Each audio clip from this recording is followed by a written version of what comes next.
জুবিন গাৰ্গক আমি যোৰহাটত সমাধিস্থ কৰা বা শেষ যাত্ৰা আমি তেওঁৰ অন্তিম স্থান যোৰহাটত কৰাৰ এটা আমি প্ৰস্তাৱ দিছিলোঁ। অসম সাহিত্য সভা সদৌ অসম ছাত্ৰ সন্থাৰ লগতো এই বিষয়ে আমি আলোচনা কৰিছিলোঁ। অসম সাহিত্য সভাই আমাৰ প্ৰস্তাৱক সমৰ্থন দিছিলে। সদৌ অসম ছাত্ৰ সন্থাৰ প্ৰতিনিধি মণ্ডলে যোৱাকালি জুবিন গাৰ্গৰ সহধৰ্মিনী গৰিমা গাৰ্গ আৰু তেওঁৰ ভনীয়েকক সাক্ষাৎ কৰিছিল আৰু তেওঁলোকে কৈছিলে যে জুবিনক যোৰহাটত লৈ যাব নালাগে, কাৰণ আমি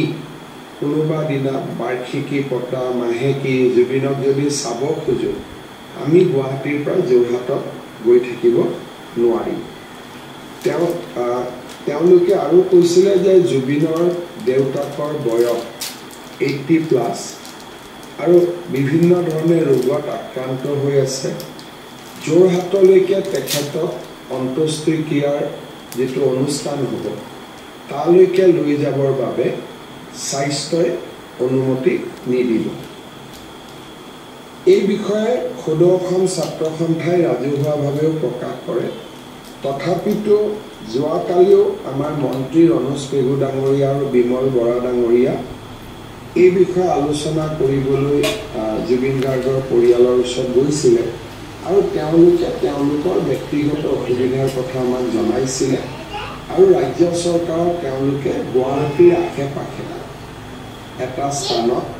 জুবিনৰ অন্তিম যাত্ৰা বা অন্তিম সংস্কাৰ কৰিবলৈ আহ্বান জনাইছিলে। আজি আমি ৰাতিপুৱা মই দিল্লীৰ পৰা আহোঁ, পোনে পোনে আমি যোৰাবাটলৈকে যাওঁ। যোৰাবাটৰ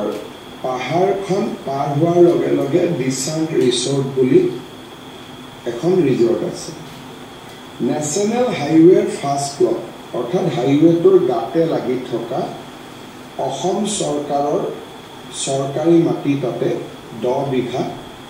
আমি পাওঁ আৰু মাটিডোখৰত স্থানীয় ৰাইজে এখন আমাৰ নাৰ্চাৰী সৰুকৈ এটা জেগাত তেওঁলোকে শ্মশান এখনো পাতি থৈছিলে আৰু নাৰ্চাৰীও পাতি থৈ দিছিলে আৰু মেক্সিমাম জেগা খালী আছিল। এতিয়া আমি এই 10 বিঘা মাটিকে আমি ডেভেলপ কৰাৰ কাৰণে আগবাঢ়িছোঁ আৰু ৰাইজে ইচ্ছাই তেওঁলোকে কৈছে যে আমাক নালাগে, মাটিখিনি তেওঁলোকে নিজে এৰি দিছে আৰু তেওঁলোকে আমাক কৈছে যে আমি গোটেইখিনি জুবিন গাৰ্গৰ কাৰণে আমি এৰি দিম। আমাৰ অম্বৰীশ হোটেলৰ স্বত্বাধিকাৰী পুষ্পেন্দু বৰাৰো অকণমান তাতে মাটি আছিলে, তেখেতেও মাটিডোখৰ জুবিনৰ সমাধিৰ কাৰণে আমাক এৰি দিবৰ কাৰণে বা এৰি দিম বুলি আমাক জনায়। আপোনালোকে জানে যে ডক্টৰ ভূপেন হাজৰিকাৰ সমাধি 5.5 বিঘা মাটিত নিৰ্মাণ কৰা হৈছিল। জুবিনৰ কাৰণে আমি প্ৰায় 10 বিঘা মাটি তাতে পাওঁ আৰু আপাতত দৃষ্টিত মাটিডোখৰ দেখি ময়ো ভাবিছিলোঁ যে ঠিকে আছে। ইতিমধ্যে যোৰহাটৰ পৰাও যথেষ্ট দাবী আহি আছিলে যে যোৰহাটত নিব লাগে। সেই আজি পুনৰ এবাৰ মন্ত্ৰী ৰণোজ পেগু, মন্ত্ৰী কেশৱ মহন্ত আৰু মন্ত্ৰী বিমল বৰাই জুবিন গাৰ্গৰ পৰিয়ালক সাক্ষাৎ কৰে। জুবিন গাৰ্গৰ পৰিয়ালে আজিও আমাক স্পষ্ট কৰি দিয়ে যে তেওঁলোকে যিহেতু জুবিনে মেক্সিমাম সময় গুৱাহাটীত কটাইছিলে আৰু গুৱাহাটীতে তেওঁৰ ঘৰ আছিলে আৰু জুবিনৰ পৰিয়ালটোৱেও জুবিনক চাব যাব খুজিলে সোনকালে যাব পাৰিব, যোৰহাটত সময় লাগিব, দেউতাকৰ অসুখৰো কথা আছে। এই গোটেইখিনি কথা কৈ তেওঁলোকে অসম চৰকাৰক এই যোৰাবাটৰ কাষৰ দিচাং ৰিজৰ্টৰ মাটিখিনিতে জুবিনক সমাধিস্থ কৰিবলৈ অনুৰোধ জনায়। বহু ৰাইজে বিভিন্ন পৰামৰ্শৰে চৰকাৰক অনুৰোধ কৰি আছে, কিন্তু এটা কথা আমি চবেই বুজি পাব লাগিব যে জুবিন গাৰ্গ চৰকাৰী ব্যক্তি নহয় জুবিন গাৰ্গ চৰকাৰৰ মন্ত্ৰীও নহয় চৰকাৰৰ বিষয়াও নহয় জুবিন আৰু জুবিনৰ পাৰ্থিৱ শৰীৰ এই গোটেইটো পত্নী বা পৰিয়ালেহে নিৰ্দেশ দিব লাগিব তাত আমি নিজে কিবা এটা কৰাৰ অধিকাৰ নাই যদি কোনোবা এজন চৰকাৰী বিষয়া হ'লেতেন মন্ত্ৰী হ'লেতেন চৰকাৰে সিদ্ধান্ত ল'ব পাৰে কিন্তু জুবিন যেহেতু চৰকাৰী বিষয়া চৰকাৰী কোনো মন্ত্ৰী নহয় পৰামৰ্শ চৰকাৰে দিব পাৰিব কিন্তু সিদ্ধান্ত পৰিয়ালে ল'ব লাগিব কাৰণ জুবিনৰ পাৰ্থিৱ শৰীৰৰ ওপৰত চৰকাৰৰ কোনো এখতিয়াৰ নাই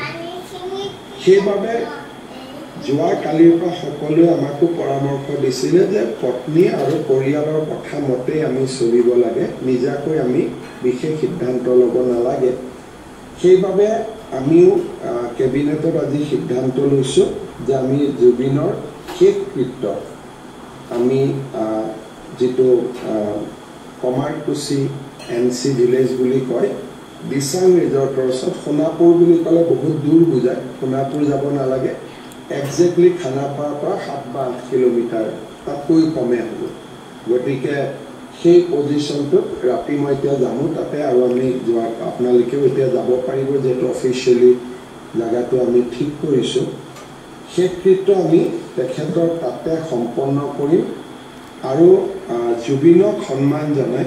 তাতে আমি এটা সমাধি ক্ষেত্ৰ আমি নিৰ্মাণ কৰিবৰ বাবে আজি কেবিনেটে সিদ্ধান্ত লৈছে যে তাতে জুবিনৰ য'ত শেষ কৃত্য সম্পন্ন হ'ব তাতে আমি সমাধি ক্ষেত্ৰখনো নিৰ্মাণ কৰিম ৰাজ্য চৰকাৰে আৰু এটা প্ৰস্তাৱ হাতত লৈছে যে জুবিনৰ ভস্ম আমি যোৰহাটলৈ নিম আৰু সেই ভস্মৰ দ্বাৰা আমি যোৰহাটতো জুবিনৰ সমাধি ক্ষেত্ৰ এখন নিৰ্মাণ কৰিম গতিকে মই ভাবোঁ যে ইয়ে যোৰহাটৰ ৰাইজৰ যি অনুভূতি সেই অনুভূতি কিছু পৰিমাণে হ'লেও সন্মান জনোৱা হ'ব দুই এজন লোকে কৈছে যে যোৰহাটলৈ পাৰ্থিৱ শৰীৰটো এবাৰলৈকে হ'লেও নিব লাগে যদি আজি কোনোবাই জুবিনক চাইছে পেটটো ইতিমধ্যে জুবিনৰ ফুলি গৈছে আৰু মুখখনো ফুলি গৈছে আৰু যোৰহাটলৈকে আমি ডাইৰেক্ট নিব নোৱাৰোঁ মৰিগাঁও নগাঁও জাগিৰোড এই যেটো যাত্ৰা এদিন বা দুদিনৰ যাত্ৰা হ'ব সেইটো কোনো পধ্যেই জুবিনৰ পাৰ্থিৱ শৰীৰে সহ্য কৰিব নোৱাৰে সেইবাবে যোৰহাটৰ ৰাইজৰ ওচৰত মই ক্ষমা বিচাৰিছোঁ মনত আমাৰ ইচ্ছা থাকিলেও জুবিনৰ পাৰ্থিৱ শৰীৰটোৰ ফালে চাই তেনেকুৱা এটা দুৰন্ত সাহস কৰাৰ যেটো প্ৰস্তুতি তাক আমি কৰিব পৰা নাই ৰাইজৰ আবেগক আমি সন্মান জনাইছোঁ কিন্তু জুবিন যেহেতু প্ৰাথমিক আৰু জুবিনক সন্মান সহকাৰে বিদায় দিয়াটো যেহেতু অসমৰ ৰাইজৰ এটা দায়িত্ব বা কৰ্তব্য সেইবাবে মই যোৰহাটৰ ৰাইজৰ আবেগক সন্মান জনোৱাৰ পিছতো তেওঁলোকৰ অনুৰোধ ৰক্ষা কৰিব নোৱাৰাৰ বাবে মই বিনম্ৰতাৰে সৈতে ক্ষমা খুজিছোঁ জুবিনৰ পাৰ্থিৱ শৰীৰ অহা পৰহি অৰ্থাৎ 23 তাৰিখে ৰাতিপুৱা 8 বজাত আমি সৰু সজাইৰ পৰা লৈ যাম বা ভোগেশ্বৰ বৰুৱা কমপ্লেক্সৰ পৰা লৈ যাম যেটো জায়গাত আমি সমাধিস্থ কৰিম সেই তাত যেহেতু নেশ্যনেল হাইৱেৰ লগতে লাগি আছে সেইকাৰণে পৰহি 2টা বজালৈকে আমি নেশ্যনেল হাইৱে ট্ৰাক গাড়ী একো চলিব নিদিওঁ যাতে গুণমুগ্ধসকলে নেশ্যনেল হাইৱেটো তেওঁলোকে স্থান ল'ব পাৰে 10 বিঘা বা 15 বিঘা বা 12 বিঘা মাটিত 5-6 হাজাৰতকৈ বেছি মানুহ নিশ্চিতভাৱে যাব নোৱাৰে সেইকাৰণে মই জুবিনৰ শেষ যেটো যাত্ৰা সেই শেষ যাত্ৰাত মই আশা কৰিম যাতে তাত যেহেতু ধৰ্মীয় কাম কাজ হ'ব সেইকাৰণে আমি যিমানখিনি মানুহ নগলে নহয় পৰিয়ালৰ মানুহ বহুদিনে লগত লাগি থকা মিউজিচিয়ান সাংবাদিক আমাৰ